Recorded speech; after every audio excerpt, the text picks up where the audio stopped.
Tikulandireni pano pa tiyankhuleni Ambuye, ndipo lero ndi pa 25 April mu chaka ichi cha 2023, ndipo tikuchita chaka cha Marko woyera wa mthenga.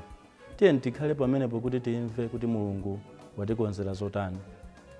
Mawu oyamba akuchokera mu kalata yoyamba ya Petro woyera, mutu 5 ndi meya 5 kulekeza 14.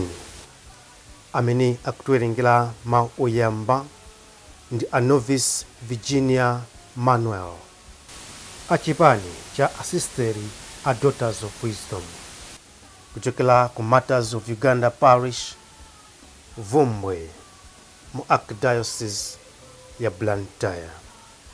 Mawu mthenga wabwino akuchokera mu mthenga wabwino wa Marko woyera, mutu 16 ndi meya 15 kulekeza 20. Amene akutiwerengera mthenga wabwino komanso kutigawira mawu ndi Reverend Father Anthony Chilolo, achipani cha Montfort Missionaries, kuchokera ku Martyrs of Uganda Parish, Vumbwe, mu Archdiocese ya Blantyre. Mawu oyamba. Mawu ankalata yoyamba ya Petro oyera. 1 Petro mutu 5 ndi meya 5 mpaka 14. Abale, nonsenu khalani wokonzeka kutumikirana modzichepetsa. Paja mawu a Mulungu akuti, Mulungu amatsutsa odzikuza, koma amawakomera mtima anthu odzichepetsa. N'chifukwa chake mudzichepetse pamaso pa Mulungu wamphamvu, kuti pa nthawi yake adzakukwezeni. Tulani pa Iye nkhawa zanu zonse, popeza kuti Iye ndiye amakusamalirani. Khalani odziletsa, khalani maso. Mdani wanu Satana amakhala akuyenda uku ndi uku ngati mkango obangula, kufunafuna oti amudye.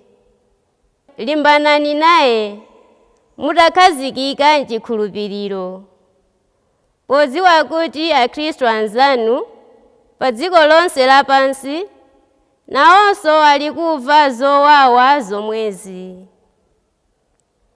Koma mutamva zowawa pakanthawi, Mulungu mwini amene nthawi zonse amakukomerani mtima adzakukonzaninso, nadzakukhazikitsani pa maziko olimba.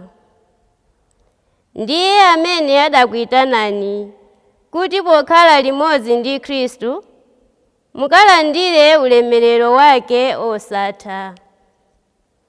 Iye ndiye mwini mphamvu mpaka muyaya. Amen. Kalata iyi ndalembetsa Silivano mwachidule. Ndimamuona kuti ndi m'bale okhulupirika. Ndafuna kukulimbitsani mtima ndi kuchita umboni wakuti kukoma mtima kwenikweni kwa Mulungu nkumeneku. Chifukwa cha kukoma mtimako, limbikani. Anzanu a mu mpingo wa ku Babuloni akuti moni. Marko mwana wanga nayenso akuti moni. Mupatsane moni mwachikondi. Mtendere ukhale ndi inu nonse amene muli yake a Khristu. Mawu a Ambuye. Tithokoze Mulungu. Mawu a Uthenga Wabwino monga adalembera Marko oyera. Ulemu kwa inu Ambuye. Mawu athu alero achoka Marko mutu 16 kuyamba ndime ya 15 kuzalekeza ndime ya 20. Pa nthawi yomweyo Yesu adati, pitani ku dziko lonse lapansi, kalalikireni anthu onse uthenga wabwino. Amene akakhulupirire ndi kubatizidwa azapulumuka, koma amene sakakhulupirira azaweruzidwa kuti ngolakwa. Okhulupirira azidzachita zozizwitsa izi: azidzatulutsa mizimu yoyipa potchula dzina langa, azidzalankhula zilankhulo zachilendo, ndipo akagwira njoka kapena kumwa chakumwa chotha kuwapha sazapwetekedwa. Akasanjika manja pa anthu odwala, anthuwo azidzachira. Ambuye Yesu atalankhula nawo, adatengedwa kupita kumwamba, na akakhala ku dzanja lamanja la Mulungu. Tsono ophunzira aja adanka nalalika ponseponse. Ambuye ankagwira nawo ntchito pamodzi, ndipo ankasimikiza mawu awo ndi zozizwitsa zimene ankachita. Mthenga wa Ambuye. Ulemu kwa inu Ambuye Yesu Khristu. Abale ndi alongo okondeka mwa Ambuye, amene siku la lero tili limodzi pano pa Tiyankhuleni Ambuye. Lero tikuchita chaka cha Marko oyera wa mthenga. Poti chaka ndi chaka mpingo wathu umatipempha kuti tizichita chaka chimenechi pa 25 April. Choncho pamene tikuchita chaka chimenechi cha Marko oyera, pali mawu amene tapasidwa ngati mphatso kuti tiwasinkhe-sinkhe. Makamaka mawu athu oyamba amene achokera mu kalata yoyamba ya Petro oyera, akutiziwitsa ife kapena akutiuza ife za zimene tiyenera kuchita monga ife a Khristu, amene timazitchula a Khristu, amene tinabatizidwa, kuti tiyenera kuchita chiyani. Mawu athu oyamba tauzidwa chinthu cha mtengo wapatali kuti titachisata ndithu tikhala a Khristu achitsanzo chabwino. Izi zimene tikupemphedwa mawu athu oyamba, anthu ambiri timalephera kuzitsatira chifukwa cha umunthu wathu. Tauzidwa kuti Mulungu amasunsa ozikuza, koma amawakomera mtima anthu ozichepesa. Pempho ndiloti mmene mawu athu akuyamba kunena kuti abale nonsenu khalani okonzeka kutumikira mozichepesa. Chimene tikuyitanidwa kuchita tikukhala anthu ozichepesa. Chinthu chimenechi mmene ndanenera chimakhala chinthu chovuta kwambiri kwa ife amene ndife a Khristu, chifukwa chonena kuti mwina mawu oti kuzichepesa kwambiri timawalumikiza ndi kupepera kapena kuti kupusa. Dziko lapansi likaona anthu amene amazichepesa, mwina ndoti anthu amatchula anthu amenewo, kapena timatchulidwa tikasankha kuti tikhala anthu ozichepesa kuti ndi anthu opepera kapena opusa. Koma mukupeperamo kapena mukupusamo pamaso pa Mulungu, anthu amene timakhala ochenjera kwambiri. Koma anthu amene amakhala anthu ochenjera pamaso pa anthu, osati ndikumaoneka ngati anthu oziwa kwambiri, ndi pamene pamaso pa Mulungu amakhala anthu amene Mulungu amatenga ngati opusa. Ndiye ife lero pano tikapanga chisankho chokhala anthu ozichepesa, pamaso pa Mulungu tizakhala anthu opambana, koma pamaso pa anthu tizakhala anthu opusa, monga dziko lapansi limawatchulira anthu ozichepesa. Akuti pali mphoto imene munthu akasankha kukhala ozichepesa azalandire. Anthu ambiri timathamangira mwina kufuna kuzikweza kapena kukwezedwa, osadziwa kuti amakweza anthu ndi mwini wake Mulungu.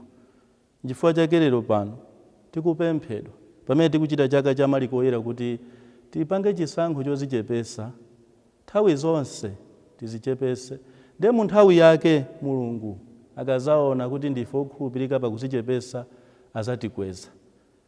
Kodi ndi mmene anthu tikumakhalira masiku ano? Masiku ano anthu ambiri ife muzambiri timafuna tioneke ngati anthu ozindikira kwambiri. Muzaona pamene mwina tili pa mphakati tikuchita mphakati molomoti tikhale tcheru mwina nkumamvesera kuti anzathu akuyankhula zotani, timafuna tiyankhule tokhamene ndiye kuti titenga mawu ambiri atatenga ife tialandira anthu pa mphakati. Kenaka tikachoka kuwalandira anthu china chake chosatira kuti tifunse anthu m'mamizalimo bwanji ife tomwe. Kenaka tikachoka pamene pompeza kutiso mawu owerengedwa siku limene lijalo ndife tomwe. Ndiyeno timapasana mpata pa mphakati kuti abale tatiuzeni kuti mawu amene awerengedwawo inu mwatulamo zotani ife tomwe. Ine chimene ndatulamo nchakuti. Sitiperekanso mpata kwa anthu ena chifukwa choti kwa ife tazika pamwamba kuti ndife anthu ozindikira basi. Komatu pamene pamakhala anthu ena akiona kuti angokhala chete amangotitola ma mistake athu, amangotitola zolakwika zathu, koma ife timazitenga ngati ndi anthu mwina ozindikira kwambiri. Mulungu ndi pamene ife ngati tikuzikweza pagulu, Mulungu ndi pamene amatisisa. Tiyeni tikhale anthu onena kuti tikafika pagulu tionese ndithu kuzichepesa chifukwa Mulungu, ngakhale amayi Mariya amene anayimba mu nyimbo yawo yonena kuti Mulungu amakweza anthu ozisisa apafumbi. Anthu amene ali pa mipando yawo yofewa yonona amawasisa kukakhala paphulusa. Tiyeni tikhale anthu onena kuti tikhale anthu ozichepesa monga amene anazichepesera Marko oyera. Anazichepesa kuti moyo wake wonse anawupereka kuti atumikire Ambuye Yesu mpaka kulolera kufa. Chifukwa chake siku la lero pano pamene tikukumbukira Marko oyera tikukumbukiranso kufa kwake, imfa ya umalitiri imene anazipereka kwa mtunthu kuti iyeyo apereka moyo wake wonse chifukwa cha zina la Mulungu, chifukwa cha zina la Yesu Khristu. Tiyeni pa nthawi ino tikhale anthu ozichepesa chifukwa Satana akafuna kuti ayese anthu amathamangira kwambiri anthu amene ali ozikuza. Chifukwa chake amayi Mariya amene anaponda njoka ija ndikuyiswanya mutu chifukwa anali ozichepesa. Amayi Mariya akanakhala ozikuza sibweza atakwanisa kuswanya mutu wa Satana wa njoka uja. Ifeyonso ndiona kuti titakhala ozichepesa anthu amanena kuti amene ujayo sayankhula, amene uja sapanga matama, tikamfikira bwanji? Koma ukakhala munthu wamatama onyada utani anthu amachita kupangana kuti tiyeni musate pakati kamugwese. Ndiyo ukagwa kumakhala kusekedwa kuja kunena kuti sikunaoneke. Nthawi zonse tikakhala pagulu, tikakhala tili kuti tikhala anthu ozichepesa ndipo Satana azasowa tilowera. Koma tikakhala anthu ozikuza Satana azasata chozikusacho kuti atigwese ndipo ziko litiseke. Mawu athunso amuthenga wabwino tamva kuti tiyenereka tikhale anthu onena kuti titakhazikika mu chikhulupiriro cha Mulungu molimba, titalimbana ndi Satana uja ndiye tipite ku dziko lonse lapansi. Mulungu atituma tsopano motikhulupirira titazichepesa kuti tipite ku dziko lonse lapansi tikalalike uthenga wabwino kwa anthu onse. Ndipo chifukwa cha chisanzo chimene titakhale nacho chozichepesa chija anthu akatikhulupirira, anthu akazowa kuti Mulungu akugwira ntchito mwa ife. Koma tikakhala anthu ozikuza anthu azathawa kuti munthu ameneyi kuti wabwera kuzatani. Koma tikakhala anthu ozichepesa anthu azakhulupirira ndipo tikumva pakuti amene akakhulupirire ndi kubatizidwa kusonyeza kuti pamene tapita kukalalika ndi chisanzo chabwino chozichepesa anthu tizawapangisa kuti ndi zisanzo zathu zabwino za moyo wathu ziwapangise anthu kusintha. Chifukwa kubatizidwa ndiye kuti kutembenuka mtima, anthu kusiya zoyipa zawo ndi kulolera kuyamba tsopano kukhala limodzi kuphatana ndi Mulungu. Ndipo kwa amene azakhulupirire Mulungu chifukwa cha chisanzo chathu cha moyo wathu ozichepesa, anthu amene wazapasidwanso mphamvu yapadera yomatulusa mizimu yoyipa potchula zina la Mulungu. ndipo anthu azizalankhula zachilendo, ndipo akagwira njoka kapena kumwa chakumwa chotha kuwapha sazapwetekedwa. Chifukwa chani anthu amasiku ano ife tikumalephera kuchita zimenezi? Kodi alipo amene anganene kuti ineyo ndafika pa level yonena kuti ndakhala kuti njoka ili apo kuyigwira ndithu chikhulupiriro chafikapo polimba kuti kuyigwira njoka singatilume? Anthu ambiri mwa ife chifukwa chani mwina anthu amabwera andikudwala mutu mundichirise, ifeyo mapezeka kuti kumukhuza munthu akupita ku nyumba kuti ine mutu wanga sukuchira, kubwereranso kawiri ndikhuzeniso kumukhuza ine mutu wanga sukuchira. Mabwera daily kuti timukhuze munthu koma osachira. Chifukwa chani? Ndi kuti mwina tiyeneneka tizifunse kuti kuzichepesa mwa kwa ife kulimo kuzichepesa mwa ife.